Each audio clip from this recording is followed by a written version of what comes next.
The question is, why this case in particular? Why Julius Malema in particular? Good morning. Well, from AfriForum side, we've said from the start that we want to take on cases that is not taken forward by the National Prosecuting Authority because of political reasons and because of people's political position. And it's simply so that any person accused of a crime would normally go out and try to taint the image of those that are accusing them. So this is an effort by Julius Malema to try and shift the attention from the fact that Julius Malema is guilty of tender fraud. He has a 50% stake through his family trust in On Point Engineering, which received bribes from people that received tenders, and he should be held accountable for that. And it can never be an anti-African agenda. If a person like Julius Malema that portrays himself to be pro-poor steals state money, he actually stealing money that should be used for the poor. So this is in the interest of all people in this country, the black poor, but also everybody that believes in the rule of law and that people should be held accountable for crimes. Well, just to give you, and I'm sure you are aware of most of the criticism that has come through, but just looking at the reaction to this, from the EFF itself saying this is to deflect from the land issue, that this is an attempt to stop Julius Malema from talking about this. Also, that this is politically motivated, this is fueled by racism to protect white privilege. I'd like your response to that. Well, that is a disingenuous argument by the EFF. The fact is they know that on the 24th of July 2011, I laid a charge against Julius Malema. That was long before any debate on expropriation without compensation. So we've been busy with this case for 7 years. And as I've said, this is simply an effort to divert the attention from the real issue. The question is, did Julius Malema steal state money through tender corruption? And the answer is yes. Should he be prosecuted? The answer is yes. And that's why we will not be deterred by and sidetracked by these kind of arguments that are irrelevant but are also false. Well, Kali, just to make it clear that this case did go to court and Julius Malema was never found guilty of anything. Well, there was a strong case against him. That's why the NPA decided to prosecute him. Then later it was scrapped from the roll, not because there was not evidence, but because the case was dragging on and the last straw was one of his co-accused being sick. That co-accused person is now fit and well, and there's no reason why we had to wait now already 2 years and 8 months for it to go ahead. I saw the evidence. There is evidence available that millions of rand was paid unlawfully into the On Point account. There is evidence that that money was used to buy a farm for Julius Malema. And the fact is, when he was prosecuted, it started, the asset forfeiture unit took that farm. And any person that would lose something to the forfeiture unit would fight that and show that they received that money lawfully.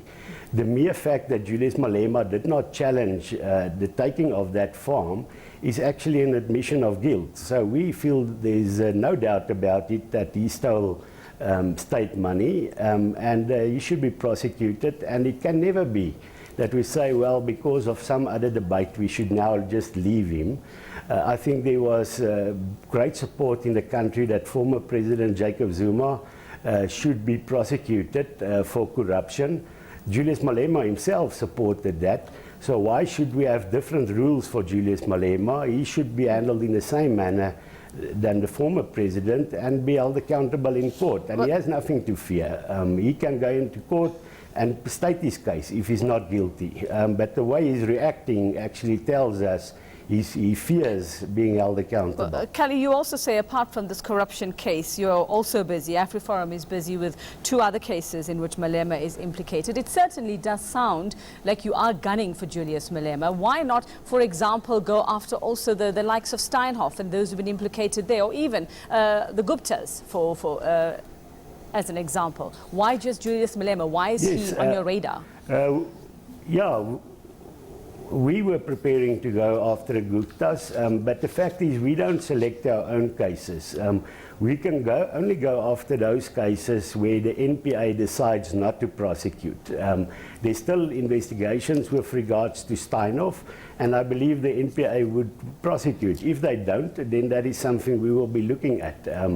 But the fact is, you know, if you commit offences on a regular basis, you cannot cry foul if the authorities start prosecuting you or anybody else starts doing so and say you're being targeted. If he did not steal money, if he does not promote the breaking of the law, then AfriForum will not go after him. We believe in the rule of law, and if he functions within the confines of the law, we will not target him. The fact that he feels he's targeted maybe says more about the fact that he continuously transgresses the law and thinks that he's above the law. And we need to send out a strong message. Nobody is above the law, not if your surname is Malema, not if your surname is Kriel, irrespective of who you are. If you transgress the law, you need to be prosecuted. And that is what AfriForum wants to make sure happens. And we succeeded now with the Duduzane Zuma on behalf of the Dube family. There will now be justice for the Dube family because the NPA is prosecuting. If we did not intervene, there would never have been a prosecution. Kali, I mean, you're saying, yes, you're going to go after the cases where it seems the NPA has failed. Would it not have been more constructive, would it not have been more useful then to take on the NPA itself and say that as AfriForum now, we want to question why the NPA itself is not doing the job we think it should be doing, and looking at sort of bringing about change and bringing about sort of positive outcomes there when it comes to the actual NPA itself and what you think is wrong and why it fails in these cases? Well, by having a private prosecution unit, we are doing that. Exactly that is trying to get the NPA in a constructive manner to do their job. And this strategy has worked. We know with the Duduzane Zuma case, they decided not to prosecute him for culpable homicide, where a young woman, Ms. Dube, died because of his driving negligence. And because we then wrote to the NPA to say, well, if you're not going to prosecute him, we will. And that worked. And the NPA, they are now doing their job. So we are going to achieve exactly that. Hopefully the NPA would prosecute themselves because that is their job in the first place.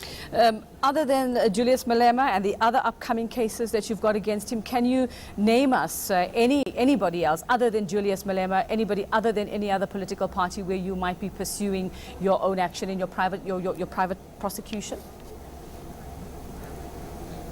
Yes, we're also acting at the moment on behalf of Gabriella Engels, a young lady that was assaulted by Grace Mugabe. We are going to the North Gauteng High Court on the 10th and 11th of May with an application to set aside Grace Mugabe's diplomatic immunity. There are numerous other cases that we are looking at the moment and that we have started with. Advocate Jiba is another one. And then, of course, we're also assisting a victim of household violence, Monique van Oosterhout, where we are also taking on the matter against her husband, Mr. Bezos. All right, thanks very much for your time. AfriForum CEO Kali Kriel there in our Pretoria studio.